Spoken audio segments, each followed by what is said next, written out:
people, and a lot of people have to tell stories through outlets like yourself and other podcasts and journalists. And I think our media in America needs to change. There's a major corruption of our media. And that's what Donald Trump talked about. And I know everyone's going to freak out because I say Donald Trump's name. I don't care if you freak out. So the point is, Donald Trump said the same thing: fake news, fake media.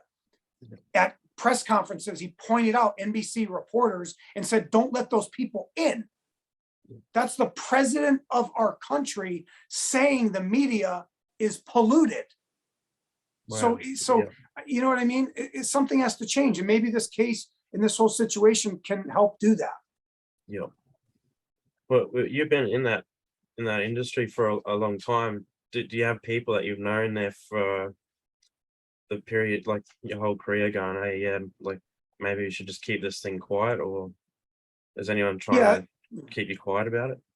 Of course, there are many people. NBC, I always single out NBC Universal, and I don't care. And I used to work for them. I've done many jobs with them. I worked for Fox, ABC, CBS, Lionsgate, Paramount, all of them. Okay, and I didn't have this then, so a lot of the people, they don't know me for this. They know me from producing, directing, acting, writing, doing that stuff. But many people, it's not like they're like, you better not say anything. They don't say it to you. I have a couple of people in writing I can prove block the story. I show people that sometimes from some media outlets. But I do have stuff in writing from NBC, definitely doing it. And remember, who blocked the Harvey Weinstein story? NBC. Who harbors sex abusers? NBC.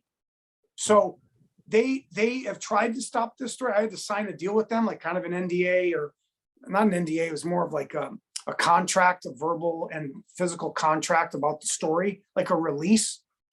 And they blocked it, and they came back to me with a bunch of rude comments from their little fake producers. So I don't care. NBC, you block stories.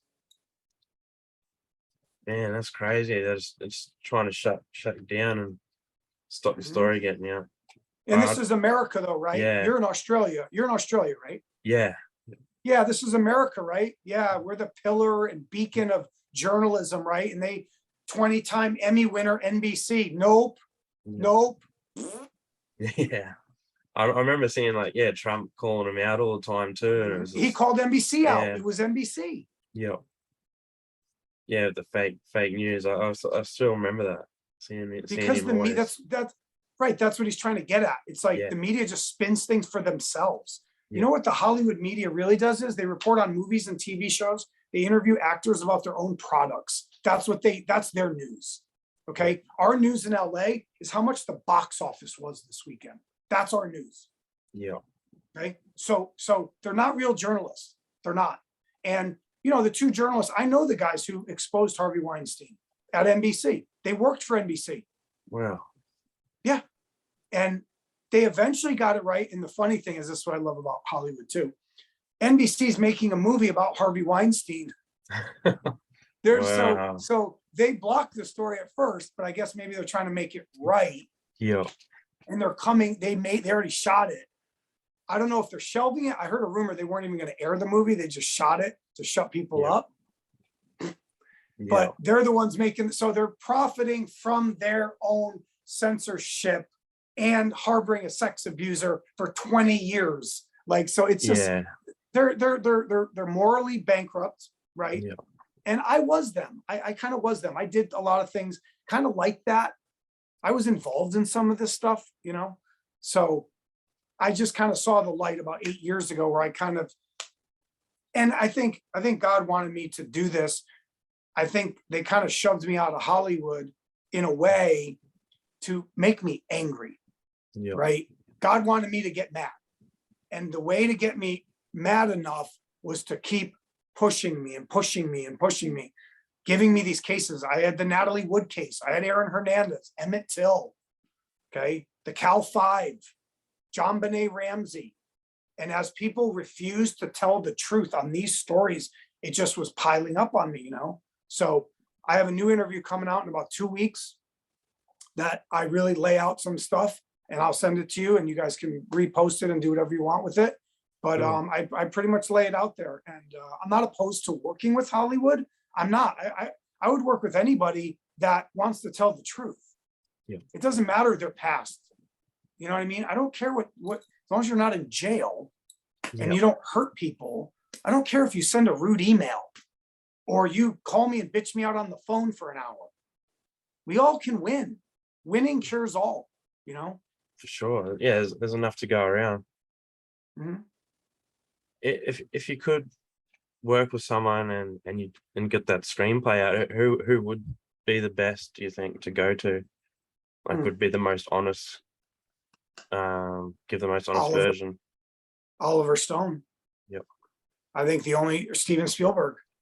Yep. Directors that are very bright, that have courage, that like the truth as the entertainment and the art.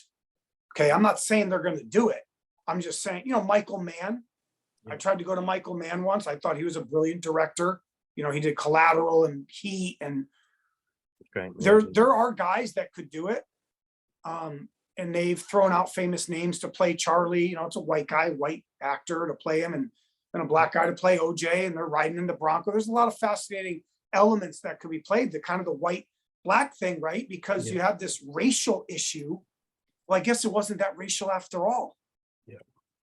Right? Because there was a white guy with him. Yeah. So, but yeah, no, I mean, look, there's a lot of capable directors. I mean, Hollywood there's brilliant directors. There's probably 20 guys or girls. Be cool to have a female do it. Have a woman direct it for Nicole. Yeah. You know, so yeah, I mean, I hope they do it. I'm not part of the project anymore. I'm not part of the movie. I hope they do it, you know? Yeah, it'd be good to see the actual true story, like you're saying. Mhm. And how did you first come across it though? Like, what got you interested in this story? Why this one? Yeah, it's pretty strange. I'll give you the brief version, and I like to be anecdotal sometimes and dramatic sometimes.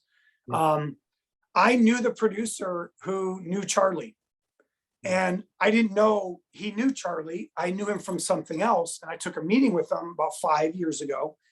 And I said, "What else you got?" We did this project together, and I said, "What else? What else do you have?" And he goes, "Well, I got this OJ thing coming down the pike." You know, OJ. I'm like, nobody wants OJ. Who would make a movie about OJ Simpson? I'm like, well, it'd be interesting if you showed the murders. I guess, well, that's true. No one ever did the OJ Simpson movie. There were a couple little rip-off, small indie things that were done. I said, oh, you know, let me check it out sometime. He's like, well, I need some time. We just met the guy. I'm like, okay. So I let 10 months go by, and it kind of dawns on me, I think I know what he has. I think there's somebody else. Because there's nothing out. What else would you tell that there's somebody else? And I begin to contact him right away, and we partner up, and I get to read the script. I hear some of the tape.